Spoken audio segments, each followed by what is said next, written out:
السلام عليكم البنات، كي دايرين؟ لاباس عليكم؟ بخير، اموركم مزيانه؟ نتمنى تكونوا في احسن الاحوال. فيديو جديد ونهار جديد. تعطلت عليكم شويه، غير سمحوا لي. راكم عارفين الانستغرام اليوتيوب تبارك الله ماشي سهله، توجد ديال رمضان. في هاد لا فيديو هادي غنشارك معكم بزاف ديال الحويجات اللي هما زوينين.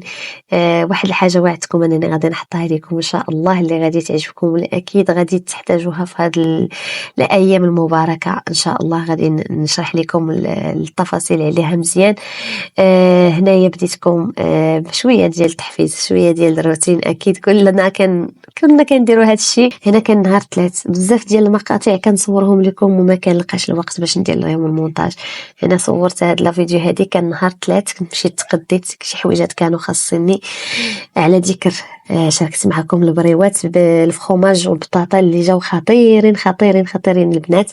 حطيتهم لكم فيديو في الانستغرام وحطيت لكم شورت في يوتيوب. اللي ما شافتهمش ترجع الفيديوهات القصار، راه غادي تلقى الطريقه والوصفه اللي صراحه جاو فنين تبارك الله. هنا كنت قديت مشيت جبت هاد الورقه ودزت البيم. كان خاصني واحد الجبن اللي غادي نوريه لكم متعدد الاستعمالات، صراحه كينفعني. مده هذه من تقريبا رمضان اللي فات وانا كناخذو، صراحه كيهنيني. كنت باغا ندير هادوك ديال الجبن مع الزعتر، صافي شويه قلبتها قلبت البريوات درتهم ديال الفخوماج والبطاطا. صراحه جاو فنين تبارك الله. لان ديك الموتزاريلا اللي غادي تشوفوا معايا هنايا راه جبتها حتى هي اللي خلاتهم انه تكون فيهم هذيك التعليكه من الداخل. وإلا وصلتي لهنا اختي باقي ما درتيش ليا ابوني، مرحبا بك تابوني وفعلي الجرس باش يوصلك كل جديد. مرحبا بالناس الجداد اللي انضموا لقناتي، مرحبا والف مرحبا. والناس القدام اكيد ما غاديش نساوكم. شكرا لكم بزاف على الميساجات الزوينه ديالكم. هنايا البنات انا شاركت معكم الجبن اللي استعملت في البريوات. الجبن موتزاريلا اللي كناخذو من بيم، استعملت هذاك اللي مبشور، واستعملت هذا اللي خديت قطعت منه بعض الطريفات حتى هو حكيته ودرته.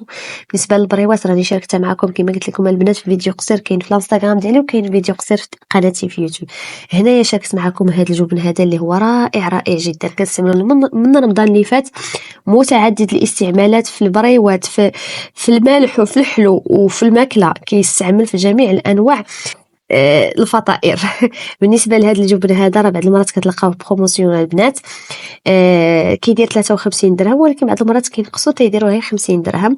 صراحه كما قلت لكم البنات راه رائع. كاين واحد حتى هو كيستعمل في الحلويات وفي هادشي الحلو، وهذا كيتستعمل في كل شيء.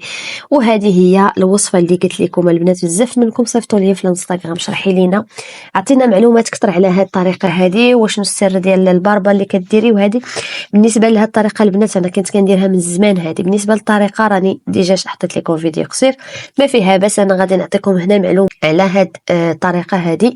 بالنسبه للمطيشه هنا كنغسلها وكنقطعها طريفات وكنحيد ليها هذاك العظم اللي من الفوق، وكنحطها مقلوبه بحال هكا باش تعد غير تلقى الماء ديالها. ومن الافضل البنات ديروا شي طنجره تكون غارقه، اولا ديروا البرمه اللي ما عنديش انا. بالنسبه لي عندي هذه ديال الطيفال راه عاليه، دايره بحال الشكل ديال البرمه. بالنسبه اللي ما عندوش بحال هذا النوع يدير البرمه.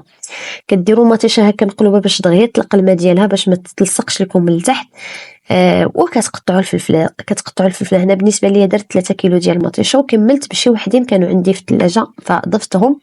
درت كيلو ديال الفلفله حمراء، ودرت نص كيلو ديال الطوماط سوغيز ولا هاد الطوماط هذه الصغيره، ماشي ضروري الا كانت متوفره. غير هي بالنسبه لهاد الوقيته هذه راه كاينه موجوده. هنايا كتلاحظوا انني كنعدل هذوك اللي قاصحين فخليتهم لبناتي، وشي الاخر اللي هذا طايبين درتهم.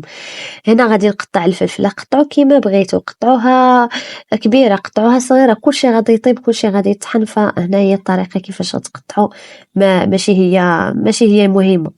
بالنسبه للمطيشه ديالي ما ضفت فيها قطره ديال الماء، كلشي داكشي اللي كتشوفوا ديال الماء لقاتو هي. وملي تنقول لكم البنات السر باش تجيكم هاد لاصوص هادي بحال اللي كتباع في المحلات، كديروا حبه ديال البربه. ملي تنقول لكم حبه ديال البربه، حبه قدها قد مطيشه، ما كنعنيش انها قدها قد الكيلوات ديال المطيشه، لا كديروا حبه ديال البربه تقريبا قدها قد الحبه ديال المطيشه اللي استعملنا هنايا، يعني ما كتكون كبيره ما كتكون صغيره. هذه هي اللي كتعطي داك اللون ولا داك اللوغو ديال المطيشه المركزه اللي كتباع على برا. هنايا قطعت المطيشه، قديت كلشي، درت الطنجره ديالي فوق البوطه ونقصت العافيه، درت العافيه مهيله. هنايا كتبان لي المطيشه ديالي راه تلقات الماء ديالها، غرقات فيه، حيت ما بغيتش نزيد العافيه، ستبان ليا فيه الماء كافي. هاد الساعات نزيد العافيه باش ما تحرقش لي المطيشه ديالي من التحت. هنا غادي نزيد العافيه وغنخلي المطيشه ديالي طيب. وها نتوما كما كتشوفوا هنايا راه ديجا فاضت ليا في الاول فاش بدات يلاه كتغلي. هانتوما غيبان لكم من الجناب ديال الطنجره حيت عندها هاد الطيفه هادي، عندها ديك البلاصه كتنفس منها. فالطنجره راها عاليه البنات، انا غنقول لكم علاش خاص الطنجره تكون عاليه. وهنايا خليت المطيشه ديالي طابت.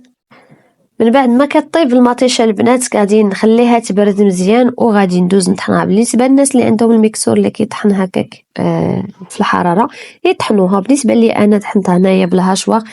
كطحنوا لاصوص ديالكم وكتصفيوها. بالنسبه لي انا هنا قسمتها على جوج. بالنسبه لنتوما باش تخرج لكم الكونتيتي اللي هي تقريبا نقولوا واحد جوج العلب او 3 العلب ديال المطيشات المركزه، فغادي ديروا هاد الكونتيتي كامله.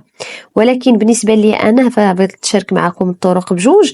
فهنايا قسمت المطيشه ديالي على جوج. نص الاول غادي نديرو في البواطه هكا كاين بالماء ديالها، حيت محتاجه لاصوص تكون خفيفه بحال هكايا. درتها في البواطه. من بعد ما كتجمد كنبدا نقطع فيها مكعبات. ملي كنبغي نستعملها كنلقى هذاك الشيء علاش خليتها بالماء ديالها، ما بغيتهاش تنشف من الماء.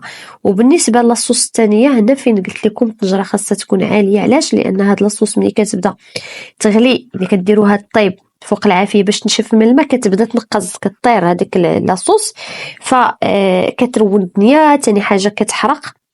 ملي كتكون الطنجره عاليه ديك لاصوص ما كتوصلكم. ملي كتجيو تحركوها نقصوا العافيه تتحركوها تزيدوها عاوتاني. كتبقاو تحركوا في هذيك المطيشه، تحركوا فيها كما تلاحظوا معايا في الصوره تما كتبقى فيها قطره ديال الماء حتى كتنشف. هنايا لاصوص الثانيه راه غادي نديرها في الكونجيلاتور. هنايا هانتوما كما كتلاحظوا ملي كتبداو تحركوا فيها هنا راه كتبدا تنقز وكتكون كتحرق. داكشي علاش خاصكم ديروا الطنجره تكون غارقه. شوفوا هنايا راه ما بقات فيها حتى قطره ديال الماء، تتخليوها حتى كتنشف. وبالنسبه اللي بغى يضيف المعلقه ديال السكر هنايا يضيفها. انا بالنسبه لي ما كنديرهاش، ولكن بغيتو تضيفوها باش تعسلوا في نفس الوقت تجيكم بحال ديال الزنقه. انا ما ضفتهاش. كاين اللي كيضيف المعلقه ديال السكر ومعلقه ديال الملحه، انا بالنسبه لي ما كنضيفهمش. هنايا الصوص ديالي كانت واجده. كدوزوا هكا صبعكم باش تجربوا ان الصوص ديالكم نشفات من الماء، كدوزوا صبعكم على هذيك المعلقه ديال الخشب. ملي كتلقى الصوص بخصها يعني باقي فيها الماء، ملي كتكون هذيك الخط ما كيتلقاوش مازال، عرفوا بلي الصوص ديالكم نشفات من الماء. ديوش البنات على الحك ديال الفريز. فهذا هو اللي عندي معقمته في لافيسيل. داكشي علاش درت فيه لاصوص ديالي. وهناك مكعبات كما قلت لكم هما قطعتهم. وهنايا لاصوص كما كتلاحظوا راه عطيت لها لكم في الفيديو قصير، غادي تبان لكم واضحه كيفاش جات لا تيكستور ديالها. هنايا كنوريكم الطنجره ما خليت فيها حتى قطره، ومع ذلك ملي درت فيها الماء شوف اللون اللي طلق هذاك الماء. هنايا طيبت الحريره. اكيد انني ما كنكثرش لاصوص البنات في الحريره انايا، حيت عندي مشكل ديال الحرقه المعده، ما كنكثرش لاصوص. ولكن راه جات رائعه، جات واحد اللوغو اللي هو خطير. وهنايا شاركت معكم هذا الفيديو طبيعه الحال فيديو قصير في الانستغرام، وشاركت معكم فيديو قصير في يوتيوب. سيروا شوفوا الوصفه. ولا وصلتي هنايا اختي باقي ما درتيش لي جيم وباقي ما درتيش لي كومونتير، ما تبخليش على اختك بجيم وكومونتير. واللي باقي ما تابوناش مرحبا بك تابوني وفعلي الجرس باش يوصلك كل جديد. والى هنا وصلت النهايه ديال الفيديو. شكرا لكم بزاف على الميساجات الزوينه ديالكم، شكرا لكم بزاف على الدعم ديالكم ليا. وهنا شاركت معكم واحد الطبيله اللي هي خفيفه ظريفه اللي هي متواضعه، طبيله ديال الفطور. شاركت معكم الحريره اللي وجدت في داك النهار، لان قلت ندير في لاصوص فندير شويه ديال الحريره، فكانت طبيله اللي هي خفيفه ظريفه. شكرا لكم بزاف البنات، وكنتمنى نشوفكم عام قريب ان شاء الله. اسمحوا لي كنتعطل عليكم. بسلام عليكم.